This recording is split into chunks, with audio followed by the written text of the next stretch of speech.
ஜெய்பீம். ரொம்ப சந்தோஷம், மகிழ்ச்சி உங்களை எல்லாரும் பாட்டில் ராதா அப்படின்ற ஒரு நிகழ்வுல சந்திக்கிறதுல. அண்ட் வந்து ஆக்சுவலி தினகரன் வந்து பயங்கர பிளஸ்டுன்னு நினைக்கிறேன். முக்கியமான சம்பவக்காரங்களாம் இங்க இருக்காங்க. அவங்கெல்லாம் படம் பார்த்துட்டு வந்து தினகரனை விஷ் பண்றது. குறிப்பா எனக்கு வந்து தமிழ் சினிமாவை வந்து வேற மாதிரி மாத்தி விட்டவங்க இங்க வந்து இருக்கிறது, அதுவும் படம் ரிலீஸ் முன்னாடியே வந்து தினகரை பிளஸ் பண்றது அப்படின்றது வந்து ரொம்ப சந்தோஷம். நன்றி sir, thank you thank you. Lingusamy sir, Ameer sir, Vetri அண்ணா, மிஸ்கின் அண்ணா, அவங்களெல்லாம் பத்தி பேசிதான் நாங்க சினிமாக்குள்ள வந்தோம். நானு, தினகர், ஜெய் இருக்கான், 3 பேருமே காலேஜ்ல படிக்கிறப்பவே வந்து எங்களுக்குள்ள வந்து இதை பத்தின நிறைய டிஸ்கஷன் இருக்கும். பருத்தி வீரனா இருக்கட்டும், லைக் வந்து ரன்னா இருக்கட்டும், அண்ட் வந்து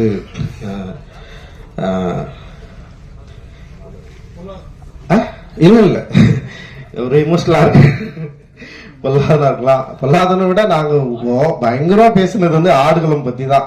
ஆடுகளம்ல இருக்கிற அந்த கேரக்டர் கிளைமேக்ஸ், அவன் ஏன் வந்து கத்தி அவன் குட்டான், அவன் சொருனானா இல்லையா, இல்ல வந்து அவன் ஏன் செத்தான் அப்படின்றதுக்கு நான் ஒரு கிளைமேக்ஸ் சொன்னேன். நானு பேட்டைக்காரன் ஏன் வந்து செத்து போயிடுறான் அப்படின்னா, நான் என்ன சொன்னேன்னா, பேட்டைக்காரன் சாவலைன்னா உயிரோட இருந்தா அவன் கொண்டு வாண்டா அவனை அப்படின்னு நான் சொன்னேன். அவன் ஏதோ, ஆனா இவனுக்கு என்ன சொன்னான்னா, பேட்டைக்காரன் கடைசியில தெரிந்துடுறான் அப்படின்னு சொன்னாங்க. நான் சொன்ன சத்தியமா அவன் திருந்த மாட்டான் அப்படின்னு நான் ஒண்ணு சொன்னேன். அண்ட் வந்து 5வது இருக்கட்டும், அண்ட் வந்து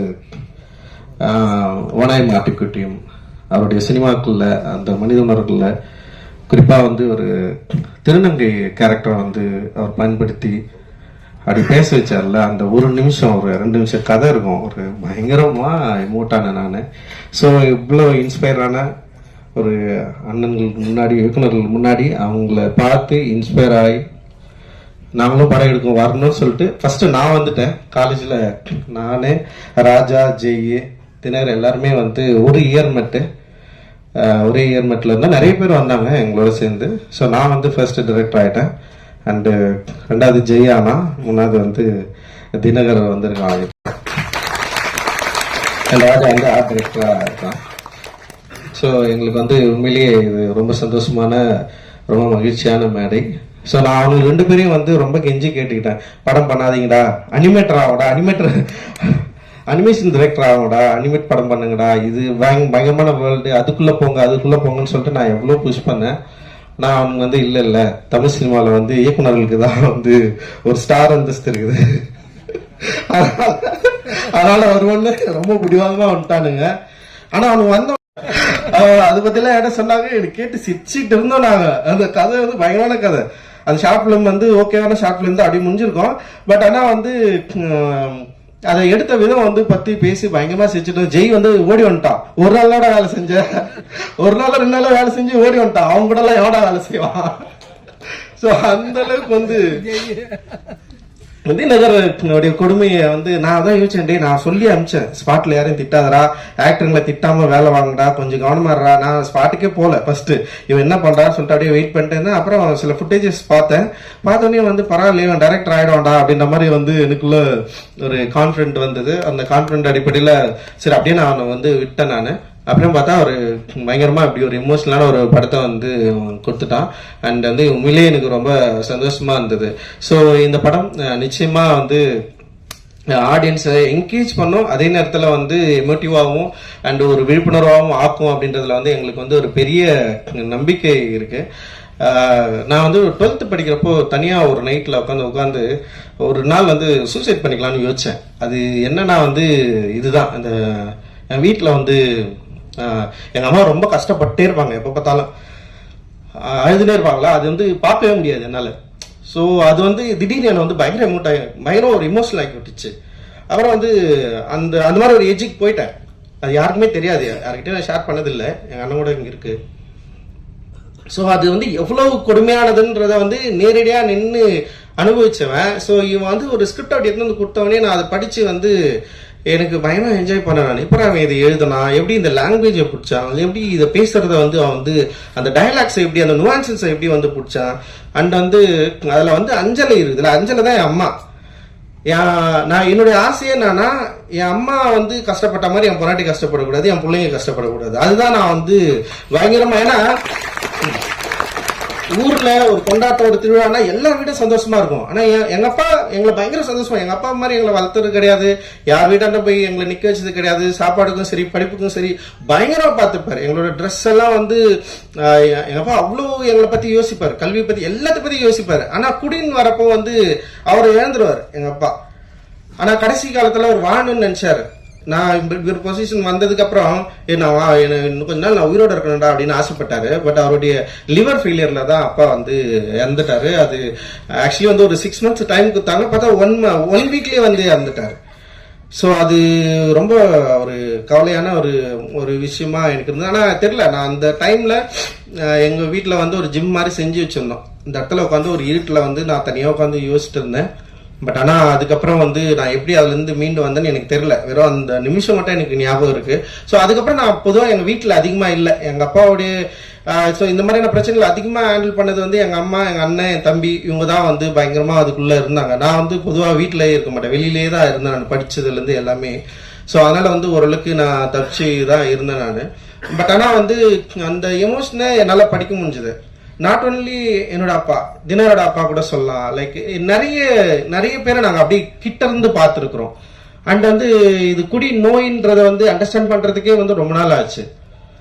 குடிகாரங்களை பார்த்தா நமக்கு வந்து கோவம் வரும், ஏன் இப்படி பண்றாங்கன்னா அப்படி கிடையாது. அது ஒரு நோய், ஒரு ஹேபிட்டா மாறி வந்து அவங்க வந்து அவங்கள இழந்து அவங்க எப்படி வந்து ரியாக்ட் பண்றாங்கன்றத வந்து சம்டைம்ஸ் வந்து நம்ம அதை அண்டர்ஸ்டாண்ட் பண்ணிக்கிறதுக்கே ரொம்ப டைம் எடுக்கும். ஸோ அப்படிதான். ஸோ அப்படி ஒரு படத்தை நம்ம எடுக்கிறோம், அப்படி ஒரு படத்தை வந்து நம்ம வந்து ஹேண்டில் பண்றோம், இது கரெக்டாக கொண்டு போய் சேர்க்கணும் அப்படின்ற ஒரு பயம் இருந்தது.